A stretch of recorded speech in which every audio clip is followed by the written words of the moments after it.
to the mosque. I help the youth. I help the elders. I give charity work. I build a school. And I do one ghuna purposely, knowingly, constantly, once a week or once a month. What will happen? This is when Allah says in the Holy Quran, وَقَدِمْنَا إِلَى مَا عَمِلُوا مِنْ عَمَلٍ فَجَعَلْنَاهُ هَبَاءً مَنْثُورًا. And we will proceed to what they have done of deeds, and we shall render them as scattered floating dust. Allah says, if you do the good deeds, good. But if you rebel against me like shaitan, whatever good you have done, it will be like dust, and I will not require it anymore. Whatever good you have done, don't rebel against me like shaitan. I've given you a choice now.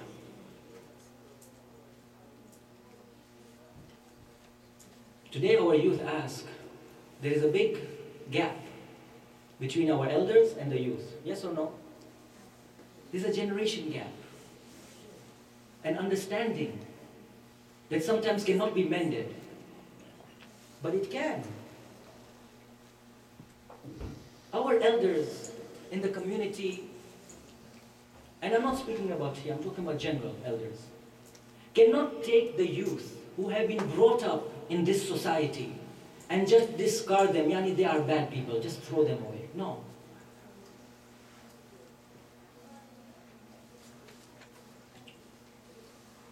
Recite a salawat, please. Allahumma salli ala Muhammad wa ali Muhammad. The sixth Imam has said, Al-alimu bi-zamanihi la tahjumu alayhi al-nawabis. The person who is fully aware of the time in which he is living will never be overcome with bewilderment. Today we see our youth progressing mentally. They are heading in a different direction. And they have the positives, they have the negatives. Just like our ancestors had positives and negatives. But we need to ensure that we take that positive and mold it into the way where Islam can be feasible for everyone to understand. When you want to guide someone, guide them with wisdom, hikmah, understanding, and argue with them in the best possible manner. Do not just leave them aside and throw them aside and say, Ya Allah, we don't need this youth, they are just rebellious. And on the opposite side, our youth also need to understand that our elders did not have the same standard of education that we do. We all agree to that, don't we? They did not. So we need to understand their position. There has to be a bridge in between to be able to come to a conclusion. Today so many youth say, I do not want to go to mosque. I do not feel like going to the masjid. I do not feel like going to the center. Simply because they do not understand me. I'm sorry, recite a salawat. Allahumma salli ala Muhammad wa ali Muhammad. Do you know how to bridge the gap? Anyone have here a suggestion of how to bridge the gap?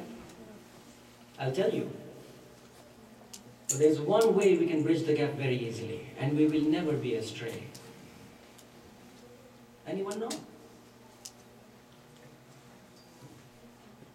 Allah says in the Holy Quran, and He's quoting the Holy Prophet, وَقَالَ رَسُولِي يَا رَبِّي إِنَّ قَوْمِي اتَّخَذُوا هَذَا الْقُرْآنَ مَهْجُورًا. Oh my Lord, surely my nation took this Quran as something trivial.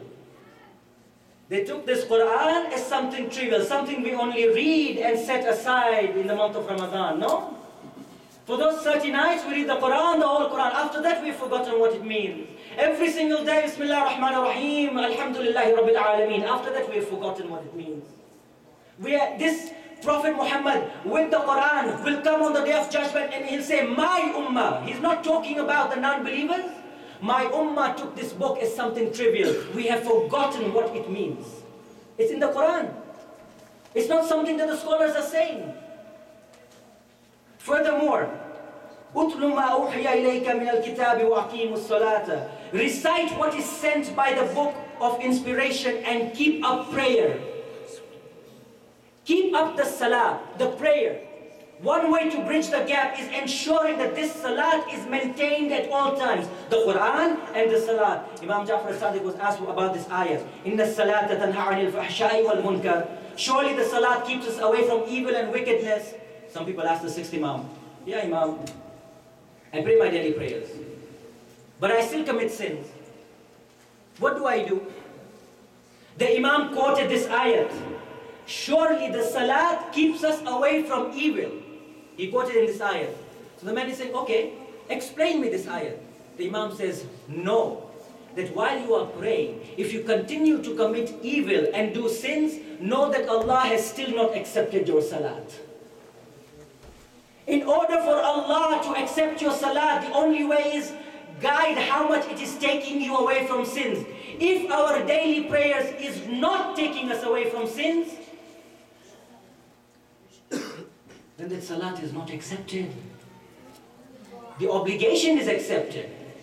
But the spirituality of the salat, Allah says, I don't want it. When the angel takes the prayer up, Allah tells the angel, stop, don't come. Throw it back down on my servant. I don't want it. What are our prayers for? Every single day, for how many years have we been praying constantly?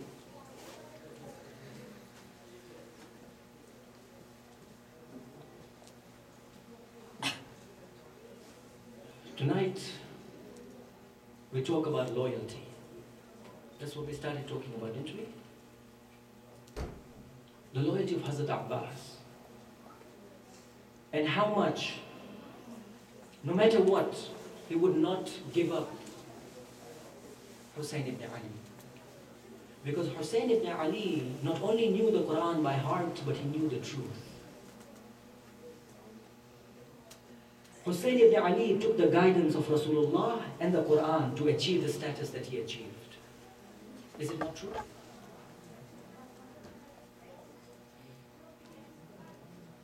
When Imam Ali, during the Battle of Muta in the year 8 AH, Imam Ali was next to the Prophet, and Ja'far al-Tayyar was killed. Both his hands were cut. Ja'far al-Tayyar's both hands were cut. At that time, a revelation came from Allah subhanahu wa ta'ala. O Muhammad, through Jibreel, Allah has replaced the hands of Ja'far al-Tayyar with two wings. And the Prophet turned to Imam Ali, who was sitting next to him, and says, Ali, do you know what Jibreel just told me? And he narrated it to him.